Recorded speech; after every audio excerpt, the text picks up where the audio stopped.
Mesdames, Messieurs, mes chers concitoyens, avec l'équipe municipale et celle des relais de quartier, je suis très heureux de vous accueillir à Brassens cet après-midi pour démarrer l'année 2025 dans la convivialité autour d'une galette des rois.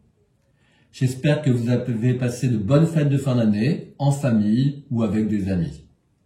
Je souhaite donc une très belle année 2025 à vous, personnellement, à vos proches, des vœux de santé bien sûr, mais aussi de bonheur et de prospérité. Depuis 5 ans, nous vivons une drôle d'époque. Et drôle n'est peut-être pas le mot le plus adapté.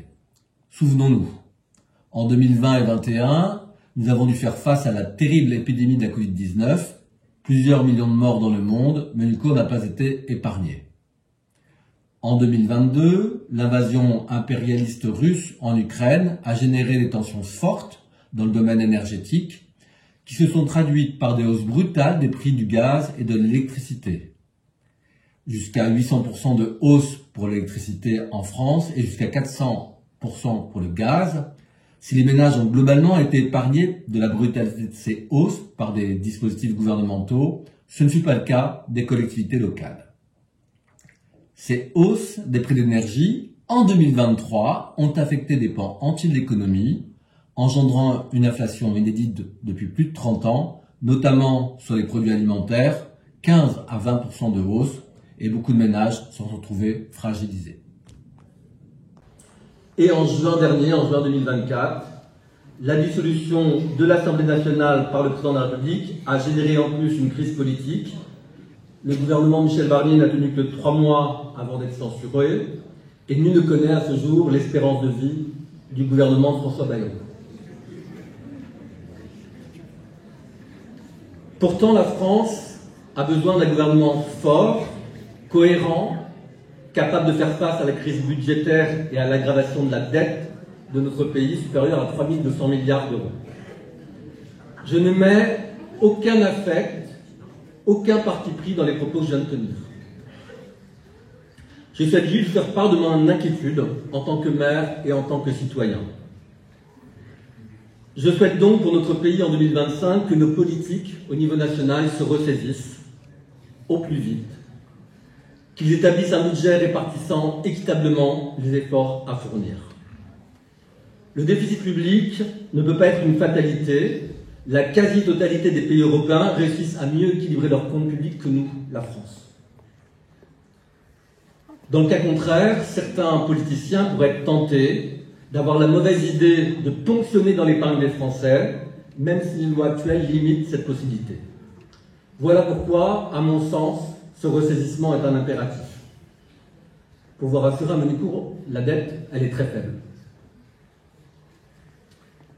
En 2024, nous avons donc eu peu d'occasion de nous réjouir.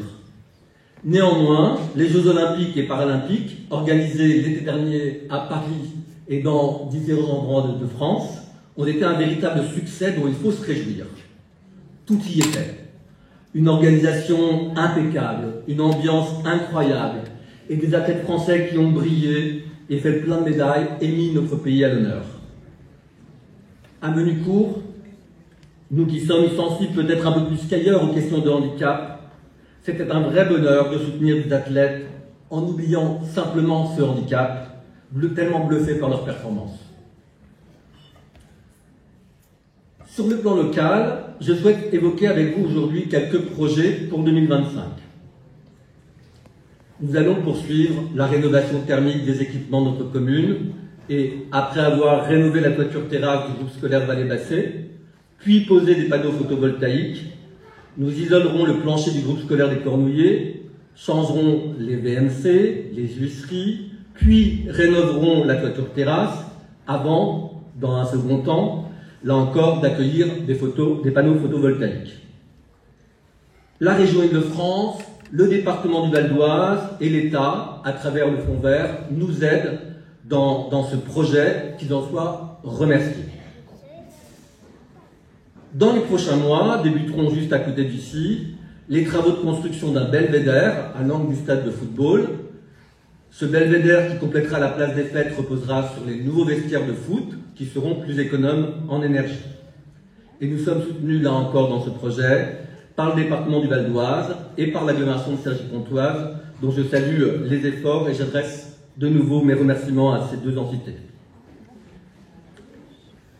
Il nous faudra également en 2025 installer des drains pour consolider le groupe scolaire de la vallée Bassée. Vous le savez, dans une grande partie de Menucourt, nous sommes affectés par une zone de retrait-gonflement des argiles et comme certains propriétaires ou copropriétaires, nous devons faire face, nous aussi. Autre sujet d'inquiétude que je souhaitais évoquer avec vous ce jour, c'est la baisse très importante des effectifs scolaires affectant toutes les écoles de Menucourt. Il y a deux causes à cette baisse. La première, elle est démographique. Il y a de moins en moins de naissances, de moins en moins d'enfants par famille. La seconde, elle est sociétale. Il y a de plus en plus de séparations, de divorces et donc de familles recomposées. Des enfants scolarisés à Menucourt peuvent très bien habiter dans un logement une semaine et dans un autre logement de la ville la semaine suivante. C'est ainsi, je ne juge pas, c'est l'évolution de notre société. Cette baisse d'effectifs scolaires a des répercussions plus fortes à l'école Louis Bourgeois, l'école de notre village. Une classe y sera fermée en juillet prochain. Il ne restera donc à Louis Bourgeois que 2 classes et les perspectives en matière d'effectifs ne sont pas du tout réjouissantes. 2 classes signifie un triple niveau. Je m'en suis ouvert auprès des parents d'élèves de l'école pour envisager l'avenir de cet équipement. À ce stade, nous n'avons rien décidé, pour être très, très clair. Mais si jamais nous devions acter de la fermeture de l'école, il faudra trouver un avenir digne de ce nom à cet équipement et, le cas échéant, je m'y emploierai. Les débats sur le plan local d'urbanisme ont suscité des inquiétudes, j'en suis conscient et je les respecte. Le PLU, le plan local d'urbanisme, comme j'ai pu le rappeler, c'est un outil prospectif d'urbanisme, ce n'est pas un programme de logement. La région Île-de-France, à travers son schéma directeur, nous impose de construire à Menucourt 310 nouveaux logements à horizon 2040, dans 15 ans. Mais comme il n'est plus possible légalement de construire dans les bois, les champs, et franchement c'est tant mieux, nous devrons donc intégrer cette notion de reconstruire la ville sur la ville. C'est pas très plaisant en soi, mais les élus du moment n'auront pas de choix que de s'y employer. Alors le PLU n'est pas bouclé. Néanmoins, ce travail de 2 années, je vous invite à vous y intéresser et je reste bien entendu ouvert à la discussion. Et puis, je connais bien vos préoccupations en matière de sécurité. Beaucoup d'entre vous m'ont demandé de lancer un nouveau débat sur la mise en place de la vidéoprotection à Menucourt. Et depuis 2018, les coûts et la technique des caméras ont évolué. Je vais donc soumettre à votre vote une consultation sur la mise en place de 14 caméras aux entrées et sorties de notre ville. Si vous êtes inscrit sur les listes électorales, vous recevrez donc prochainement un document vous permettant de voter pendant tout le mois de février en mairie. Le document précisera les emplacements envisagés pour les caméras et les modalités du vote. Il comprendra également l'avis du Conseil des sages, dont je salue les membres et le travail, mais aussi l'avis des forces de l'ordre de sécurité présentes à Menucourt, à savoir la police nationale et la police municipale, qui font, je le dis jamais assez, un travail remarquable dans notre commune. Je vous remercie pour votre patiente écoute. Je vais donc laisser maintenant la place à Nathalie Henry pour les relais de quartier qui va nous dire quelques mots. Merci beaucoup.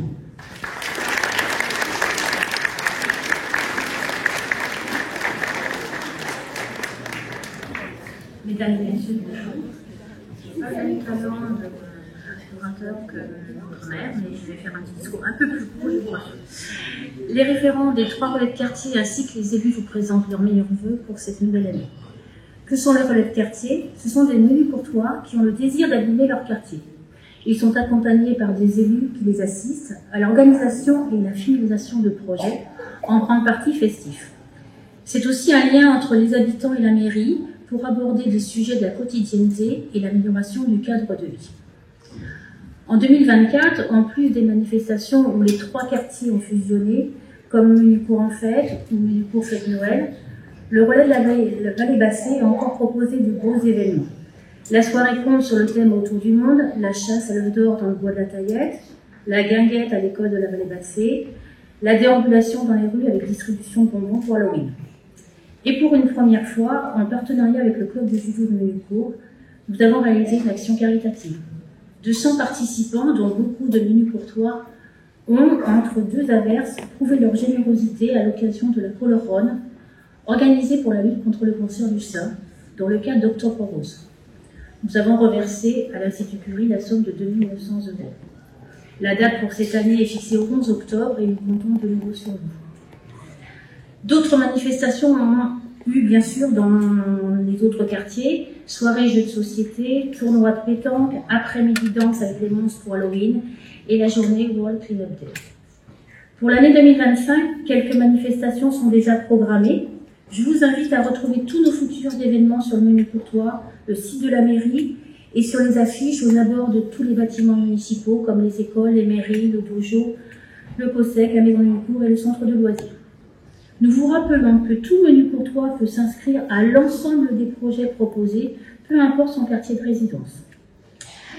Malgré quelques nouvelles recrues, nous sommes toujours en recherche de bénévoles ou d'idées. Vous pouvez nous contacter via la mairie qui fera le lien pour vous transmettre nos coordonnées. Enfin, pour finir, et comme c'est la journée mondiale du merci, les élus souhaitent remercier les référents scientifiques pour leur investissement, leur disponibilité et leur bonne humeur pour la réalisation de tous ces beaux moments partagés, ainsi, il ne faut pas les oublier non plus, que l'ensemble du personnel des services techniques et administratifs de la commune pour leur aide. Merci à tous.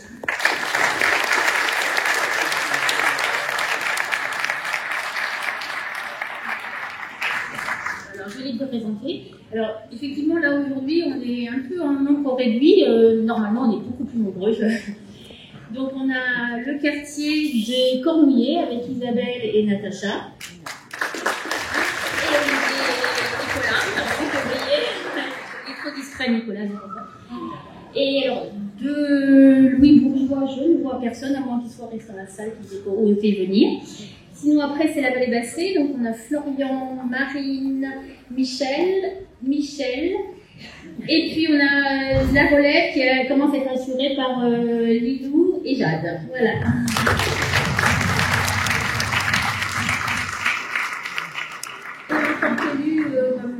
Et en tant qu'élu, bien sûr, Jean qui m'accompagne aussi sur les relais de quartier de la Vallée-Bassée. Merci à chacune et chacun d'entre vous. Je renouvelle mes vœux de bonnes et heureuses années 2025. Et maintenant, place à la galette. Merci.